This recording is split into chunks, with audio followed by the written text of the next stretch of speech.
Et bonjour les amis, allez aujourd'hui dans le cadre du salon virtuel, je reçois Elsa Erac. Et là nous allons parler western, péplum. Et c'est la première fois que je reçois quelqu'un qui fait des ouvrages dans ce style parce que vous pouvez regarder un petit peu partout les amis, ça n'existe pas. Et si vous voulez et que vous aimez cet univers-là, c'est avec Elsa Erac que vous devrez aller. Bonjour Elsa, présente-nous un petit peu ton univers Elsa. Eh bien, bonjour Fabien et bonjour à tous. Oui, en effet, moi je me suis lancée dans le livre historique parce que c'est une de mes passions, l'histoire, la musique également. Donc la rencontre des deux a fait mon premier roman, donc des Colt et du Beethoven, où on suit un pianiste virtuose, passionné de Beethoven, mais qui est également un tueur à gages. Et le cadre historique, c'est l'Ouest américain. Alors c'est vrai que j'avais vu beaucoup de westerns à la télé à ce moment-là. Je me suis dit, allez, lançons-nous dans ce sujet. Et c'est vrai qu'il n'y a pas beaucoup de livres, en effet, western. Il y a beaucoup de films, il n'y a pas beaucoup de livres. Non, c'est exactement ça. Et alors voilà, cette ambiance, donc on est toujours dans l'ambiance western, hein. Qu'on définisse le cadre, on est dans l'Ouest américain, un tueur à gages, des Colts, du Beethoven. Ben voilà, tu as un pianiste, donc tu as mêlé tes univers favoris finalement.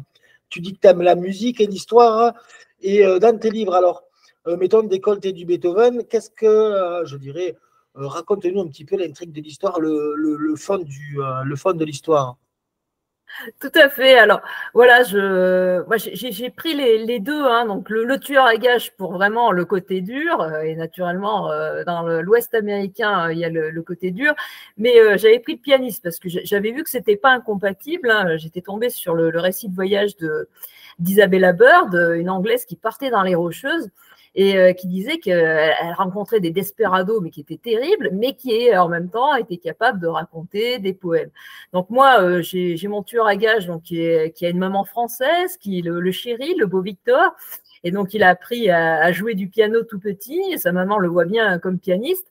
Et puis, par les hasards de la vie, il se retrouve donc à devenir tueur à gages et lui-même à avoir trois mercenaires aux trousses au début du film, enfin du film, j'allais dire, vous voyez, du film, parce que c'est tellement un road movie, parce qu'on va se balader donc dans les grandes plaines, on va se promener jusqu'à San Francisco. Donc c'est vrai que j'ai plus tendance à dire un film qu'un livre, parce que parfois, c'est ce que me disent mes lecteurs, j'ai voulu vraiment plonger mon lecteur dans l'ambiance. D'ailleurs, j'ai fait beaucoup de recherches pour cela, pour essayer de surtout ne pas faire d'anachronisme, de ne pas reprendre aussi tous les clichés qui sont véhiculés dans les westerns américains, parce qu'il y a des choses qui sont fausses parfois. Donc, vraiment, j'ai essayé de vraiment plonger le lecteur dans l'Ouest américain.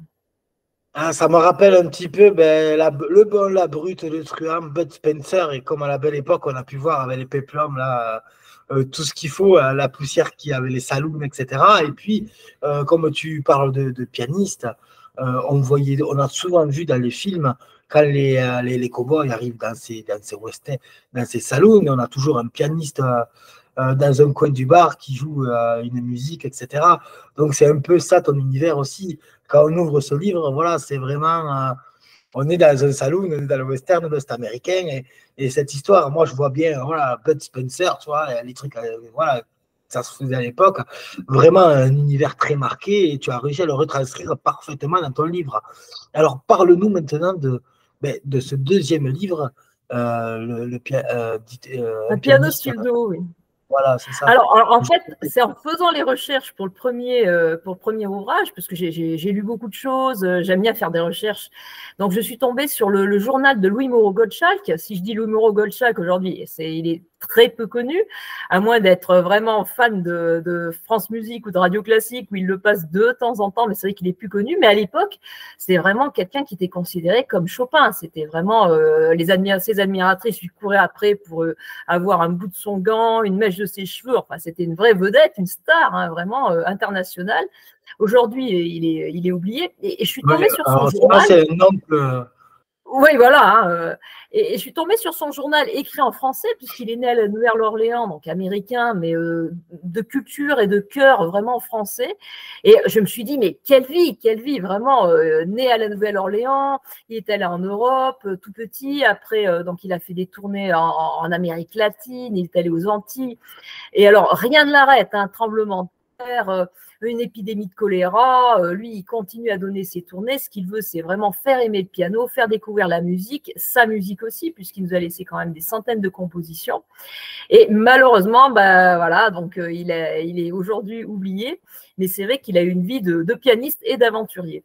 Donc c'est vrai que je me suis dit là il faut faire quelque chose. Donc c'est pour ça que j'ai écrit une biographie romancée voilà pourquoi un piano studio, parce qu'il est toujours avec son piano avec lui. Voilà. Alors on est toujours dans l'ambiance western, toujours ce même univers. Alors là, c'est différent quand même. Hein. C'est plus l'univers western, parce que là, on est on est toujours au 19e siècle, c'est vrai. Mais là, je fais vraiment voyager mon lecteur de partout, puisqu'on est à la Nouvelle-Orléans, on est en Europe, on est en Amérique du Sud à un moment donné, au Pérou, à Lima, jusqu'au Brésil. Donc là, vraiment, on sort de l'ambiance western, mais il y a toujours le côté quand même aventure et le côté voyage. Hein. Vraiment, là aussi, là, beaucoup de recherches pour faire voyager le lecteur à travers le temps et à travers l'espace. Donc là, on est dans une biographie romancée, et tu nous as dit, alors rappelle-moi le nom. Alors je sais, alors tu nous as dit le nom. Donc Louis Moreau Goldschalk. Ah, Louis Moreau Goldschalk. Alors, je ferai mes recherches aussi, puisque c'est vrai que je ne connaissais pas ce nom. Alors, on va me dire que je suis un ignare, je m'excuse. Ah non, faut pas s'inquiéter. Moi, j'en ai même parlé à des personnes qui aiment beaucoup la musique, qui aiment beaucoup la musique classique, qui connaissent beaucoup de noms et qui m'ont dit mais qui c'est? Et vraiment qui ne le connaissaient pas. Moi, j'en avais vaguement entendu parler, mais vraiment, je ne connaissais rien du tout de sa vie. Donc, c'est vraiment quelqu'un qui n'est plus connu aujourd'hui. C'est dommage, parce que c'est le père en fait du ragtime et du jazz. Scott Joplin, qui est plus connu quand même, a entendu du Louis Moreau Goldschalk et s'est inspiré de lui pour ses musiques. Oui, ben voilà. Voilà, c'est ce qu'on dit. Voilà, donc il a inspiré pas mal de choses aussi. Il a voilà, il a une vie trépidante aussi, puisqu'il voyage partout. Finalement, je ne sais pas si à cette époque-là, il y avait déjà des stars comme on les a aujourd'hui qui voyagent partout avec des tournées, etc. Donc, est-ce que lui fait partie, je dirais, peut-être des premiers, des précurseurs aussi à faire des tournées internationales finalement? Tout à fait, c'est exactement ça, oui. C'est vraiment ça, parce qu'il dit qu'il est le pianiste qui a fait le plus de tournées aux États-Unis pendant en plus la guerre de sécession. Lui, c'était pendant la guerre de sécession, mais il n'arrête pas de voyager. Et, alors, je ne sais pas, je ne connais pas la vie de tous les musiciens, mais je pense que c'est un des musiciens au 19e siècle qui a fait le plus de tournées, en effet, dans très nombreux pays. Et je pense que s'il n'était pas mort à 40 ans, il serait allé encore, il voulait aller à Hawaï, il serait peut-être parti en Asie. Il avait vraiment toujours cette envie de faire découvrir à un maximum de personnes sa musique. Donc, je pense en effet que s'il n'avait pas eu cette mort prématurée, il n'a pas vécu bien longtemps, mais je pense qu'il serait encore allé faire encore des tournées encore plus loin, peut-être au Japon, je ne sais pas. Rien ne l'arrêtait, voilà, en tout cas. Un globe-trotter, quoi. On va dire que c'était un pianiste globe-trotter, star de son époque. Et puis, il a joué aussi, j'imagine qu'il avait ce caractère aussi artiste et globe-trotter, voilà, aussi pour faire le tour du monde, quoi, dans cet univers fabuleux. Eh bien, en tout cas, merci Elsa de m'avoir accordé cette interview et pour nous avoir présenté tes deux ouvrages avec deux univers, alors assez proches, mais à la fois différents, qui se passent à la même époque, avec un univers où tu présentes un petit peu cette époque western, dure, etc. Et là, on n'est plus dans la musique et dans, je dirais, dans la vie tu vas nous redire le nom. De Louis Moreau Goldschalk, effectivement, mais toujours avec le voyage. Et je voulais juste dire que je suis en train d'écrire la suite de Décolte et du Beethoven en ce moment. Voilà. Ah, bon. Il y aura une suite. Donc, du coup, tu diras, quand ça sera, tu m'enverras un petit mail et on partagera la nouvelle avec grand plaisir. Merci beaucoup, Elsa. Merci. Au revoir. Bonne journée. Au revoir. Merci.